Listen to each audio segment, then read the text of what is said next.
नमस्कार दोस्तों, मैं राजेश दुधानी एडवोकेट आज आपके साथ डिस्कस करने जा रहा हूं जमानत के बारे में। जमानत कितनी तरह की होती है, कैसे दी जाती है और कब मिलती है। दोस्तों, जमानत जो है क्रिमिनल ऑफेंस यानी दंडिक कार्यवाही के दौरान में मिलती है और किसी व्यक्ति के ऊपर में अगर मान लीजिए कोई भी ऑफेंस, क्रिमिनल ऑफेंस की अगर कोई कार्रवाई की जाती है दोस्तों, और उस क्रिमिनल ऑफेंस की कार्रवाई के तहत अगर उसके ऊपर में एफआईआर दर्ज हो जाती है या फिर एफआईआर दर्ज होने की संभावना होती है, इन दोनों ही कंडीशन में जिस व्यक्ति के ऊपर में एफआईआर होने की संभावना होती है या फिर दर्ज हो चुकी होती है, उस व्यक्ति को अपनी जमानत लेने का अधिकार होता है। अब जमानत लेने के लिए दो तरह के अपराध होते हैं, एक जमानतीय अपराध और एक गैर जमानतीय अपराध। जमानतीय अपराध का मतलब ये होता है दोस्तों कि उस अपराध के तहत या तो फिर आपको थाने के तहत ही आपको जमानत मिल जाएगी सेक्शन 436 सीआरपीसी के तहत। अदरवाइज दोस्तों, अगर वो केस कोर्ट में जाता है तो फिर कोर्ट भी जो है आपको कंपल्सरीली जो है जमानत दे देगी। उसमें 138 एनआई एक्ट का एक उदाहरण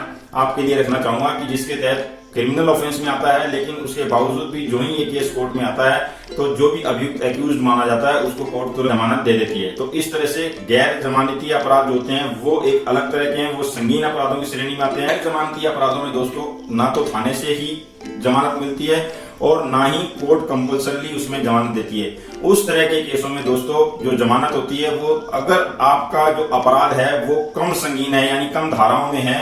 तो एमएम कोर्ट यानी मेट्रोपॉलिटन मजिस्ट्रेट के कोर्ट में आपको अंडर सेक्शन 437 सीआरपीसी के तहत एप्लीकेशन लगानी होती है और कोर्ट आपको सुनने के बाद में अगर कोर्ट को लगता है कि ये जमानत देने योग्य केस है तो आपको जमानत मिल जाती है। अगर दोस्तों संगीन अपराध के मामले हैं तो आपको 439 सीआरपीसी के तहत में सेशंस कोर्ट या फिर हाई कोर्ट में आपको जमानत के लिए अर्जी दाखिल करनी होती है। अब दोस्तों, कई बार ऐसा देखा जाता है कि किसी व्यक्ति को इस बात का अंदेशा होता है कि उसे पुलिस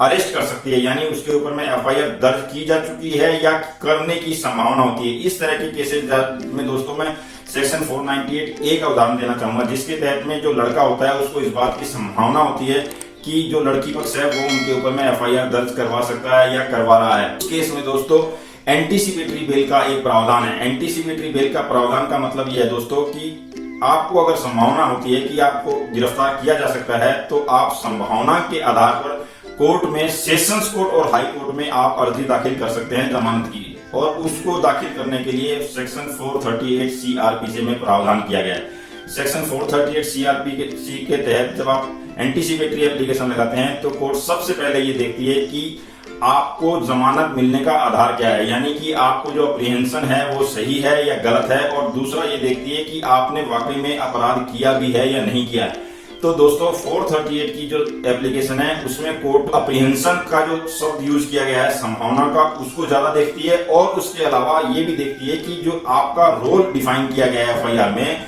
वो वास्तव में आप उसमें इन्वॉल्व हैं या नहीं है। उन दोनों चीजों को मद्देनजर रखते हुए 438 के तहत आपको एंटीसिपेटरी बेल का प्रावधान दिया गया है, जिसके तहत आपको बेल दी जा सकती है। अब आते हैं दोस्तों, अगर मान लीजिए आपको किसी भी केस में 437 हो, 438 हो या 439 हो,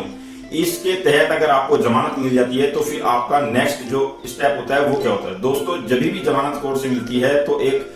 बेल बॉन्ड जिसको बोलते हैं वो भरवाया जाता है और मुचलका जो है वो एक्यूज भर के देता है, और जो है उसके बाद में एक श्योरिटी जो हो वो आपको इस बात की गारंटी लेता है कोर्ट के सामने कि मैं जिस व्यक्ति की जमानत ले रहा हूं उस व्यक्ति को हर तारीख पे कोर्ट में हाजिर करवाऊंगा, अगर नहीं होगा तो मैं उसको लेके आऊंगा। और दोस्तों, वो इस बात की भी तस्दीक करता है कि जिसकी मैं जमानत ले रहा हूं वो किसी भी तरह से कोर्ट के द्वारा दिए गए जमानत के जो भी कानून के तहत जो भी कंडीशंस लगाई गई है उन सारी कंडीशंस को वो अभी फुलफिल करेगा। तो दोस्तों, इसमें एक बहुत ही कंफ्यूजिंग चीज होती है कि कई बार ऐसा देखा जाता है कि जमानत की एक रकम अमाउंट को डिसाइड करती है कि मान लीजिए किसी अभियुक्त को जमानत पे छोड़ते समय उसको 20,000 रुपए की जमानत देनी होती है। तो दोस्तों, मैं इसमें एक बात बताना चाहूंगा कि जमानत जो 20,000 की देनी होती है उसमें किसी भी तरह से ना तो एक्यूज को और ना ही एक्यूज का जो श्योरिटी है उसको 20,000 रुपए का अमाउंट कोर्ट में जमा कराना पड़ता है। उनको सिर्फ और सिर्फ किसी भी व्हीकल के कागज या फिक्स डिपोजिट या प्रॉपर्टी के कागज कोर्ट में सिर्फ और सिर्फ गारंटी के तौर पे जमा कराने होते हैं, कोई कैश जमा नहीं कराना होता। और वो इस बात की गारंटी देता है, जो श्योरिटी होता है वो, कि अगर ये व्यक्ति इस कोर्ट में नहीं हाजिर होगा तो मैं इस 20,000 के अमाउंट का हकदार होऊंगा, मैं इस 20,000 के अमाउंट को कोर्ट में जमा कराऊंगा। दोस्तों, उस व्यक्ति की किसी भी तरह की 20,000 के अलावा कोई जिम्मेवारी नहीं होती है। सिर्फ और सिर्फ वो 20,000 रुपए देके अपनी जिम्मेवारी से मुक्त हो सकता है। उसे कोर्ट कभी भी अरेस्ट नहीं करती, जमानती को कभी भी कोर्ट अरेस्ट नहीं करती। जमानती की जो लायबिलिटी है वो सिर्फ इतनी है कि वो